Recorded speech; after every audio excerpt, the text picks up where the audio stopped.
സാധാരണക്കാരന്റെ വീടെന്ന സ്വപ്നത്തിന് നിറം പകരുന്ന, ആ സ്വപ്നം സാക്ഷാത്കരിക്കുവാൻ നിങ്ങൾക്ക് വഴികാട്ടിയാകുന്ന വീടിന്റെ ഒരു പുതിയ അധ്യായത്തിലേക്ക് എല്ലാ മാന്യപ്രേക്ഷകർക്കും സ്വാഗതം.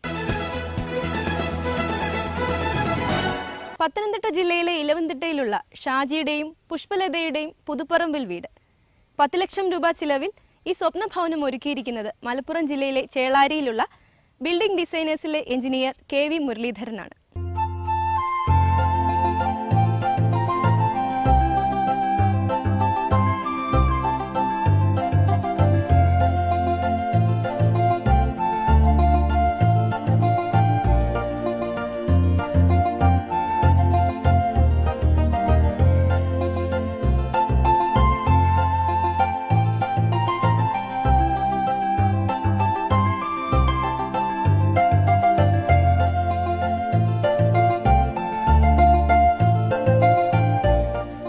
$10 ലക്ഷം രൂപ ചിലവിൽ 960 സ്ക്വയർ ഫീറ്റിലാണ് ഈ വീട് സ്ഥിതി ചെയ്യുന്നത്.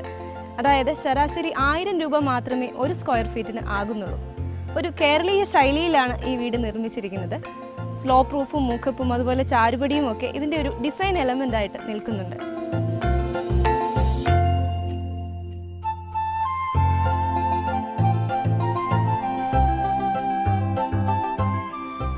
ഇത്രയധികം ചെലവ് കുറയുവാനുള്ള പ്രധാന കാരണം എന്ന് പറയുന്നത് ഈ വീട് നിർമ്മിച്ചിരിക്കുന്നത് ഹൈഡ്രോളിക് കംപ്രസ്ഡ് ബ്രിക്സ് അഥവാ ഇന്റർലോക്സ് ബ്രിക്സ് ഉപയോഗിച്ചിട്ടാണ്. 30 സെന്റിമീറ്റർ നീളവും 17 സെന്റിമീറ്റർ വീതിയും 15 സെന്റിമീറ്റർ കനവുമാണ് ഈ ബ്രിക്സിനുള്ളത്. ഇതിനൊരു ടങ് ആൻഡ് ഗ്രൂ സിസ്റ്റമാണുള്ളത്. ഇതിൻ്റെ 4 സൈഡിലും ഗ്രൂപ്പ്സ് ഉണ്ട്.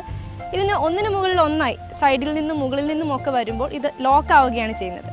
അപ്പോൾ ഒരു ഫൗണ്ടേഷൻ കെട്ടിയതിന് ശേഷം ഇന്റർലോക്ക് ബ്രിക്സ് ഒന്നിനു മുകളിൽ ഒന്നായി അടുക്കി വെക്കുകയാണ് ചെയ്യുന്നത്. അതിന് മുകളിലായിട്ടാണ് ഒരു ലിൻഡൽ വാർക്കുന്നത്. ഈ ലിൻഡൽ വരുമ്പോൾ ഈ ഒരു ഭിത്തി സ്ട്രോങ് ആവുകയാണ് ചെയ്യുന്നത്. ലിൻഡലിന് മുകളിൽ ഭിത്തി കെട്ടി അതിന് മുകളിൽ റൂഫും കൂടി വരുമ്പോൾ വീട് പൂർണ്ണമായിട്ടും സ്ട്രോങ് ആവുന്നു.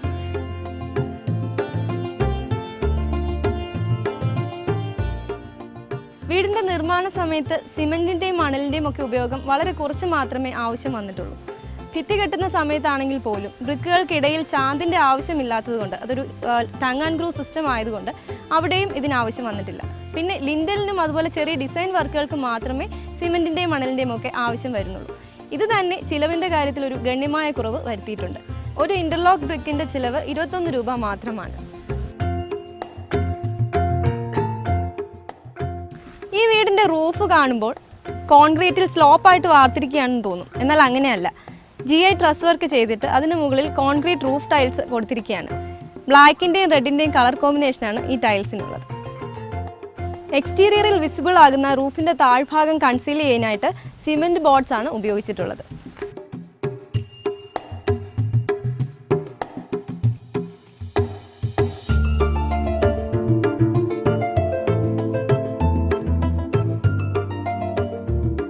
അത്യാവശ്യം വലിപ്പമുള്ള ഒരു സിറ്റ് ഔട്ട് തന്നെ ഈ 960 സ്ക്വയർ ഫീറ്റ് വീടിനുണ്ട്. ചുറ്റോട് ചുറ്റും സീറ്റിംഗ് അറേഞ്ച്മെന്റ്സ് ഒക്കെ കൊടുത്ത് ചാരുപടിയും ഒക്കെ നൽകിയിട്ടുണ്ട്. ഒരു വുഡ് ഫിനിഷാണ് ഇതിനുള്ളത്. ഇത് ഫെറോസിമെന്റ് സ്ലാബ് ഉപയോഗിച്ചാണ് ചെയ്തിരിക്കുന്നത്.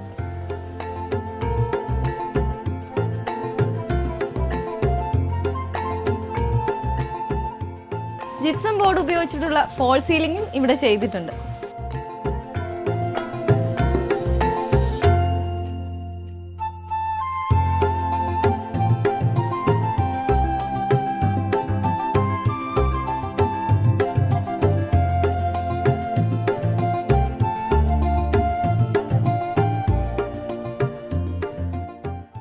ലോ കോസ്റ്റ് ഹൗസസ് എന്ന് പറഞ്ഞാൽ പലർക്കും ക്വാളിറ്റി കുറഞ്ഞ മെറ്റീരിയൽ ഉപയോഗിച്ച് ചെയ്തിട്ടുള്ളൊരു വീടാണെന്ന് തോന്നാം. എന്നാൽ ഈ വീട് കണ്ടു കഴിഞ്ഞാൽ നമുക്ക് ആ ഒരു സംശയം മാറിക്കിട്ടും. ഒന്നാമതായി നമ്മളിതിൻ്റെ ഫൗണ്ടേഷൻ വർക്ക് കരിങ്കല്ലിൽ ചെയ്ത് ബേസ്മെൻറ്റ് റാൻഡം നമ്പർ മെസൻട്രി ചെയ്തതിന് ശേഷം ഇൻ്റർലോക്ക് ബ്രിക്ക് ഉപയോഗിച്ചാണ് ഇതിൻ്റെ സ്ട്രക്ചർ ചെയ്തിരിക്കുന്നത്. വളരെയധികം കോസ്റ്റ് ലാഭിച്ച് ചെയ്തിട്ടുള്ള ഈ വീടിന് 10 ലക്ഷം രൂപയാണ് ചിലവ് വന്നിരിക്കുന്നത്.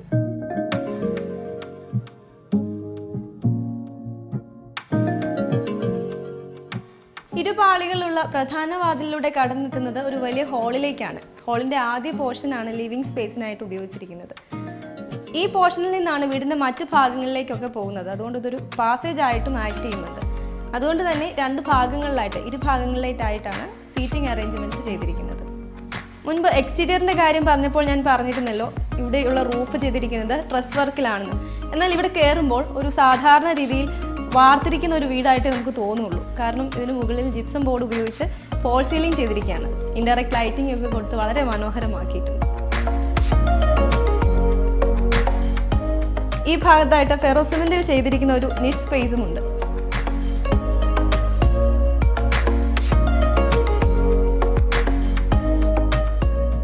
ലിവിങ്ങിനോട് ചേർന്ന് വരുന്ന ബെഡ്റൂമാണിത്. 2 കളറുകളുടെ കോമ്പിനേഷനിലാണ് ഈ റൂം ഡിസൈൻ ചെയ്തിട്ടുള്ളത്. നല്ല രീതിയിൽ ക്രോസ് വെന്റിലേഷൻ കിട്ടുന്ന രീതിയിൽ 2 ഭാഗത്തും വളരെ വലിയ ജനാലകളുണ്ട്.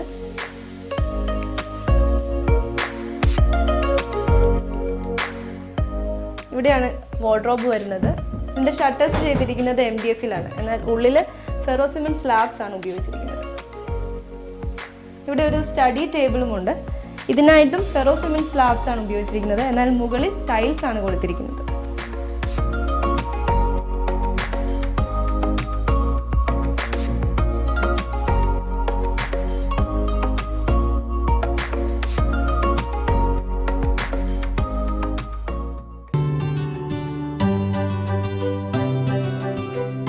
ലിവിങ്ങിനോട് ചേർന്നുള്ള 2ാമത്തെ ബെഡ്റൂമാണിത്. 100 സ്ക്വയർ ഫീറ്റ് ആണ് ഈ റൂമിന്റെ വലിപ്പം.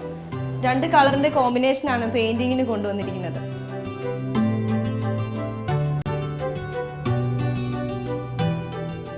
ഒരു ഡബിൾ കോട്ട് ബെഡ്, അതുപോലെ വാർഡ്രോബ്, കൂടാതെ ഒരു സ്റ്റഡി ടേബിളും ഒക്കെ ഇവിടെ അറേഞ്ച് ചെയ്തിട്ടുണ്ട്.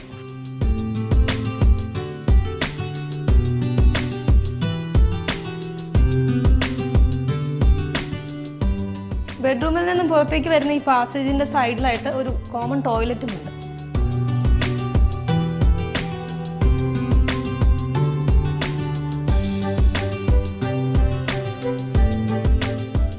ഈ വീട്ടിലെ 3ാമത്തെ ബെഡ്റൂമാണിത്, മാസ്റ്റർ ബെഡ്റൂം. ഇവിടെയും 2 കളറിന്റെ കോമ്പിനേഷൻ ആണ് കൊടുത്തിരിക്കുന്നത്. ഈ ഭാഗത്തായിട്ട് നമ്മൾ നേരത്തെ കണ്ട കോമൺ ടോയ്ലറ്റിലേക്കുള്ള ഒരു എൻട്രിയും കൊടുത്തിട്ടുണ്ട്. ധാരാളം ക്രോസ് വെന്റിലേഷൻ കിട്ടുന്ന രീതിയിലാണ് ഈ കണ്ട 3 ബെഡ്റൂമുകളിലും ജനാലകൾ അറേഞ്ച് ചെയ്തിരിക്കുന്നത്.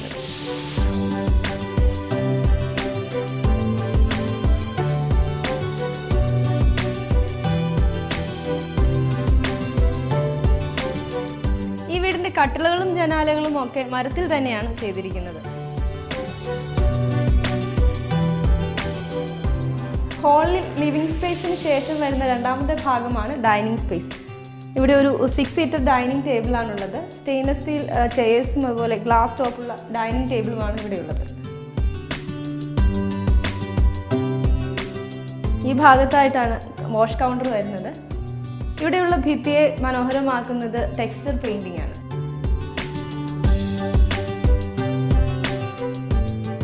ഒരു ഗ്രീനിൻ്റെയും ഗോൾഡൻ കളറിൻ്റെയും കോമ്പിനേഷനിലാണ് ഇത് ചെയ്തിരിക്കുന്നത്. ജിപ്സം ബോർഡിലാണ് ഫോൾ സീലിംഗ് ചെയ്തിരിക്കുന്നത്. അവിടെ LED ലൈറ്റിംഗ് ഒക്കെ കൊടുത്ത് മനോഹരമാക്കിയിട്ടുണ്ട്. ഈ ഭാഗത്തായിട്ടൊരു ചെറിയ ക്രോക്കറി ഷെൽഫും ഉണ്ട്.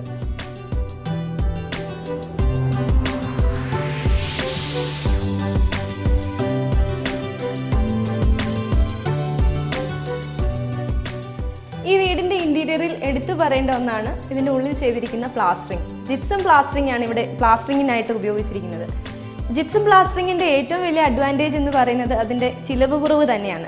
സിമെൻറ്റ് പ്ലാസ്റ്ററിങ്ങിനെ അപേക്ഷിച്ച് 35% ചിലവ് കുറവ് ഇതിന് വരുന്നുണ്ട്.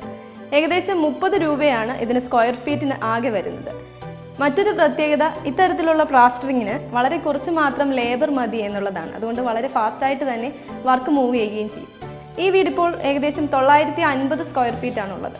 അപ്പോൾ ഈ വീടിൻ്റെ ഇൻറ്റീരിയറിൻ്റെ പ്ലാസ്റ്ററിങ്ങിന് ഒരു 8 ആളുടെ പണി മാത്രമേ, അല്ലെങ്കിൽ അധ്വാനം മാത്രമേ വേണ്ടി വന്നുള്ളൂ. 3 mm കനത്തിലാണ് ജിപ്സം പ്ലാസ്റ്ററിങ് ചെയ്യുന്നത്. ഇത് ചെയ്യുമ്പോൾ തന്നെ ഒരു പുട്ടിയിട്ട് ചെയ്ത ഒരു ഫിനിഷിങ് കിട്ടുന്നുണ്ട്. അതുകൊണ്ട് പിന്നീട് പുട്ടിയിടേണ്ട ആവശ്യം വരുന്നില്ല. പെയിൻറ്റിംഗ് ആണെങ്കിലും ഇതിന് ശേഷം ഒരു കോട്ടിൻ്റെയൊക്കെ ആവശ്യം വരുന്നുള്ളൂ. അതുകൊണ്ട് തന്നെ പെയിൻറ്റിങ്ങിൽ ഒരു ഗണ്യമായ ചിലവ് കുറവും വരുന്നുണ്ട്. സിമെൻറ്റ് ഉപയോഗിച്ചുള്ള പ്ലാസ്റ്ററിങ്ങിൽ തന്നെയുള്ള ലൈഫാണ് ഈ ജിപ്സം പ്ലാസ്റ്ററിങ്ങിനും കിട്ടുന്നത്. നോർമൽ പ്ലാസ്റ്ററിംഗ് ചെയ്തിരിക്കുന്ന വീടുകളെ അപേക്ഷിച്ച് ജിപ്സം പ്ലാസ്റ്ററിംഗിലുള്ള വീടുകൾക്ക് വളരെ ചൂട് കുറവായിരിക്കും ഉണ്ടാവുക. അതുപോലെ ഇപ്പോൾ AC ഉപയോഗിക്കുന്നിടമാണെങ്കിൽ കൂടുതൽ നേരം AC-യുടെ തണുപ്പ് നിലനിൽക്കുവാനും ഇത് സഹായിക്കാറുണ്ട്. അന്തരീക്ഷത്തിലുള്ള പൊടി അങ്ങനെ അധികം ഭിത്തിയിൽ തങ്ങി നിൽക്കില്ല എന്നതാണ് മറ്റൊരു പ്രത്യേകത. ഇതൊക്കെയാണെങ്കിൽ തന്നെയും ചെറിയൊരു കാര്യം ശ്രദ്ധിക്കാനുള്ളത്, ഇത് വെള്ളം നനയുന്ന സ്ഥലങ്ങളായ അടുക്കള, അതുപോലെ ബാത്റൂം അല്ലെങ്കിൽ എക്സ്റ്റീരിയർ, ഇവയിലൊന്നും അത്രയധികം പ്രായോഗികമല്ല. ഈ ഭാഗത്തായിട്ടാണ് അടുക്കള. നമുക്ക് അങ്ങോട്ട് പോകാം.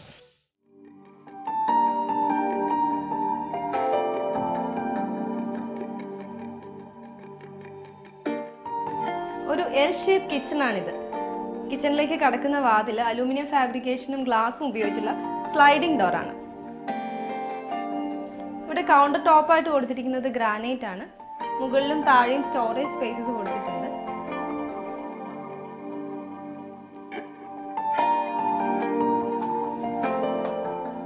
ഷട്ടേഴ്സിനായിട്ട് ഉപയോഗിച്ചിരിക്കുന്നത് MDF ആണ്. എന്നാൽ ഉള്ളിൽ ഫെറോ സിമന്റ് സ്ലാബ്സ് ആണ് ഉപയോഗിച്ചത്.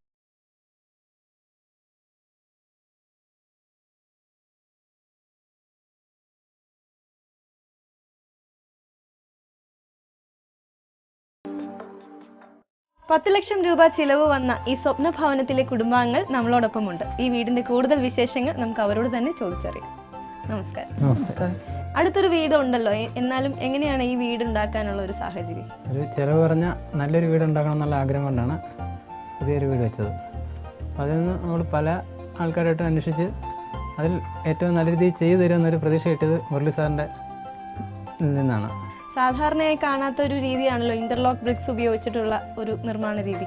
അപ്പോൾ എന്തെങ്കിലും തരത്തിലുള്ള ടെൻഷൻ ഉണ്ടായിരുന്നോ വീട് നിർമ്മാണ സമയത്ത്? നിർമ്മാണ സമയത്ത് സാറ് നേരത്തെ പണിഞ്ഞ കുറേ വീടുകൾ ഞങ്ങളെ കൊണ്ട് കാണിച്ചിരുന്നു. അതൊക്കെ നമുക്ക് നല്ല വിശ്വാസമായിരുന്നു. അതുകൊണ്ട് തന്നെയാണ് സാറിൻ്റെ വർക്കാണ് നമ്മൾ തിരഞ്ഞെടുത്തത്. നിങ്ങൾ ഉദ്ദേശിച്ച ബജറ്റിൽ തന്നെ ഈ വീടിന്റെ നിർമ്മാണ ചെലവ് നിൽക്കാൻ സാധിച്ചോ? മുരളി സാറിന് പറഞ്ഞത് 10 ലക്ഷം രൂപയ്ക്ക് ഉള്ളിൽ തീരത്തക്ക ഒരു വീട് വേണമെന്നായിരുന്നു. സാറ് അത് സമ്മതിക്കുകയും ചെയ്തു. അവസാനം വന്നപ്പോൾ ആ ബഡ്ജറ്റിനെ അടുപ്പിച്ച് തന്നെ അത് തീർക്കാൻ പറ്റി. വീടിന്റെ നിർമ്മാണത്തിന് മുൻപായിട്ട് ഡിസൈനിൽ എന്തെല്ലാം കാര്യങ്ങൾ ഉൾപ്പെടുത്താനായിരുന്നു നിങ്ങൾ ആവശ്യപ്പെട്ടത്? 3 ബെഡ്റൂം, സിറ്റ് ഔട്ട്, ഹാള്, അടുക്കള, വർക്ക് ഏരിയ. ഇത് 1000 സ്ക്വയർ ഫീറ്റിനുള്ളിൽ തന്നെ വേണമെന്നായിരുന്നു പറഞ്ഞിരുന്നത്. പിന്നെ ഒറ്റ നിലയായിട്ട് ഒരു നിലയായിട്ട് മതി. ഉള്ള സ്ഥലത്ത് 1 ഇഞ്ച് സ്ഥലം പോലും വേസ്റ്റ് ആകാത്ത രീതിയിൽ നല്ല രീതിയിൽ ഡിസൈൻ ചെയ്തു തരാനും പറഞ്ഞു. സാർ ആ രീതിയിലാണ് ചെയ്തു തന്നിരിക്കുന്നത്. വീട് പൂർത്തിയായി ഇപ്പോൾ നിങ്ങൾ താമസിക്കാൻ തുടങ്ങിയിട്ട് കുറച്ച് നാളായല്ലോ. അപ്പോൾ എന്താണ് നിങ്ങൾക്ക് തോന്നുന്നത്? നിങ്ങൾ ആഗ്രഹിച്ച പോലെ ഒരു വീടാണോ നിങ്ങൾ? തീർച്ചയായിട്ടും ഞങ്ങൾ വിചാരിച്ചതിനേക്കാൾ നല്ലതായിട്ട് തന്നെ സാറ് പണി പൂർത്തിയാക്കിയിട്ടുണ്ട്. നിങ്ങളുടെ ഈ സ്വപ്ന ഭവനത്തിന്റെ വിശേഷങ്ങൾ ഞങ്ങളുടെ പ്രേക്ഷകരുമായി പങ്കുവച്ചതിന് വളരെയധികം നന്ദി.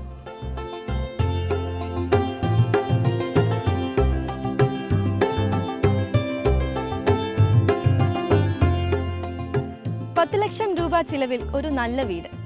ഇതിന്റെ ചിലവ് കുറച്ചത് ഇന്റർലോക്ക് ബ്രിക്സ്, ജിപ്സം പ്ലാസ്റ്ററിംഗ്, അതുപോലെ സ്റ്റീൽ ട്രസിന്റെ മേൽക്കൂര എന്നിവയാണ്. ആഡംബരത്തെക്കാൾ കൂടുതൽ സൗകര്യത്തിനാണ് ഇവിടെ പ്രാധാന്യം കൊടുത്തിട്ടുള്ളത്. എന്നാൽ ഭംഗിക്ക് ഒട്ടും തന്നെ കുറവ് വരുത്തിയിട്ടുമില്ല. സാധാരണക്കാരന്റെ വീടെന്ന സ്വപ്നം സാക്ഷാത്കരിക്കാൻ ഒരു മികച്ച മാതൃക കൂടിയാണ് ഈ വീട്.